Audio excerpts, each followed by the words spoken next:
Hello Aquarius, Summer Rising and Venus Signs. Kamusta kayo? Sana po ay nasa mabuti kayong kalagayan.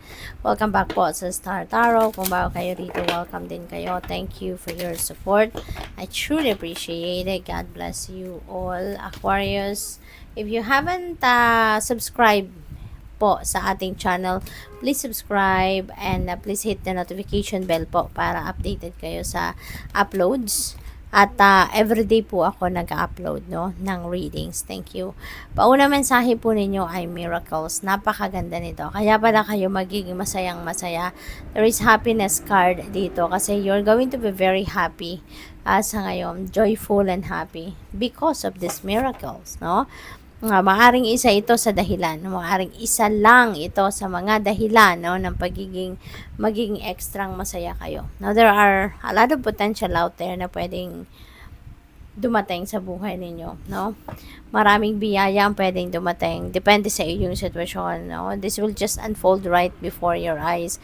Kung ano man ito, this could be answered prayers, this could be your dreams, this could be your heart's desires, this could be anything, Kaya, whatever this is, magiging masayang-masaya kayo because of that.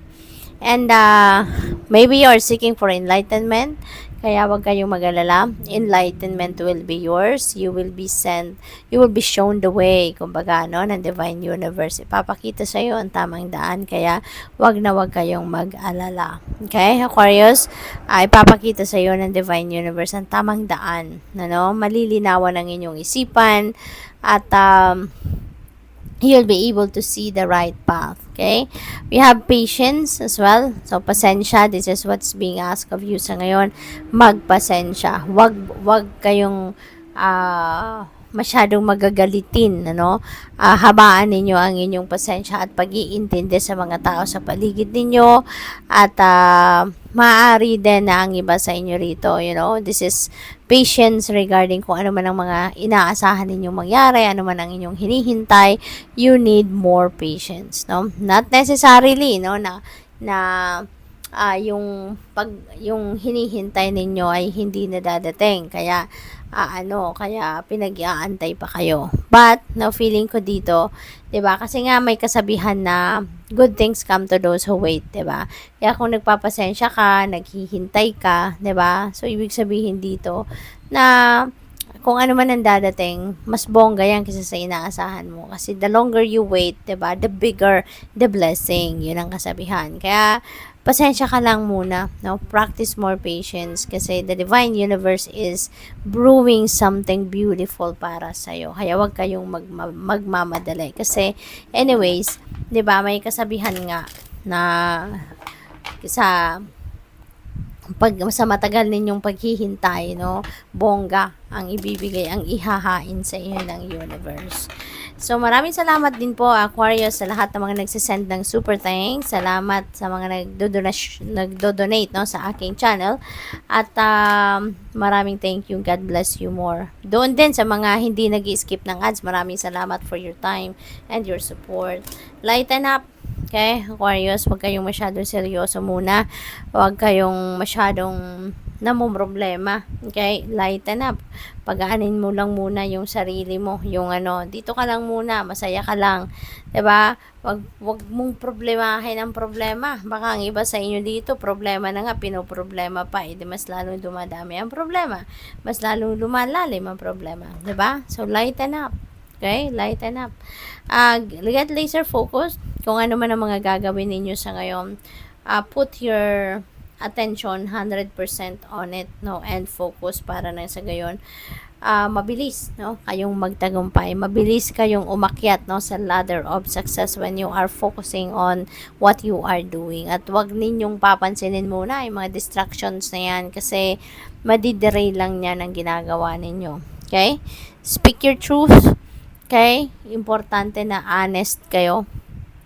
Importante na honest kayo sa sarili ninyo, honest kayo sa ibang tao. Kaya kung anong laman ng isip at puso ninyo, yun ang sabihin ninyo. Diba? You don't need to cover up. You don't need to sugarcoat kung ano man ang nararamdaman or iniisip ninyo. No? Sabihin ninyo, put them into words, no? Para mas magandang maipaparating mo sa mga tao na kausap mo kung ano ang talagang nasa loob mo, kung ano talaga ang laman ng iyong isipan. Okay? We have Phantom Quartz, embrace change, no? Embrace change. This is the time that marami sigurong pagbabago ang dadating sa buhay ninyo, no? Kaya wag na nating kontrahen. Okay, Aquarius, whatever that is na paparating na mga pagbabago, just embrace it. Okay, i-welcome nyo na lang yan sa buhay ninyo kasi sadyang ganun ang buhay, 'di ba? Change is the constant thing in this world. Yun lang ang constant sa mundo, yung pagbabago. Kaya dapat lagi tayong handa. Well, we need to be ready for anything, 'di ba? Always, kasi lahat ng bagay nagbabago, lahat ng sitwasyon nagbabago, lahat ng tao nagbabago. Kaya yun lang, dapat lang tayong handa, no, for anything na mga kaganapan, kasi things could change in a second or things could change in a flick of a finger, 'di ba? So kaya yun ang paalala sa inyo, embrace change, okay? Maraming magbabago, no? Depende yan sa inyong sitwasyon. Kayo lang ang tanging nakakaalam kung anong sitwasyon ang magbabago. We have High Priestess. Ayan, High Priestess is about intuition, you know. So, this is paalala sa inyo na lagi kayong makinig sa inyong intuition. Lagi kayong sumunod sa bulong ng inyong intuition because that is your 24/7 na guide and it is most reliable guide ninyo. Okay? So, siguro marami kayong divine guidance, no, na paparating. Intuitive nudges, intuitive messages, siguro coming your way. Kaya pay attention to your intuition. Okay? At yun ang gagabay sa inyo, no? Sa kung saan kayo dapat mapunta, anong dapat ninyong gawin, what are the things that you need to focus on sa ngayon. Kaya importanteng makinig kayo sa inyong intuition. Eight of Pentacles. Wow. Pinapakita nandito kung gaano kayo kasipag, katyaga.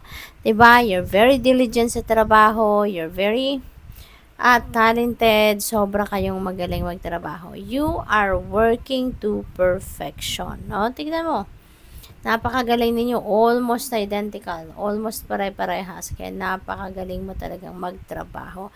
At, no, maaaring meron ditong promotion na mabigay sa iyo because of the job well done, no? Maaaring may promotion dyan, maaaring ma-recognize ka ng supervisor mo, ng manager mo, ng employer mo, yung galing ng trabaho mo, kaya pwedeng mabigyan ka din ng pay raise, na or kung ano pang benepisyo, additional benefits. Maraming impormasyon ang pwedeng dumating sa inyo sa ngayon, ano? Maaring may chismis dito na dumating. So,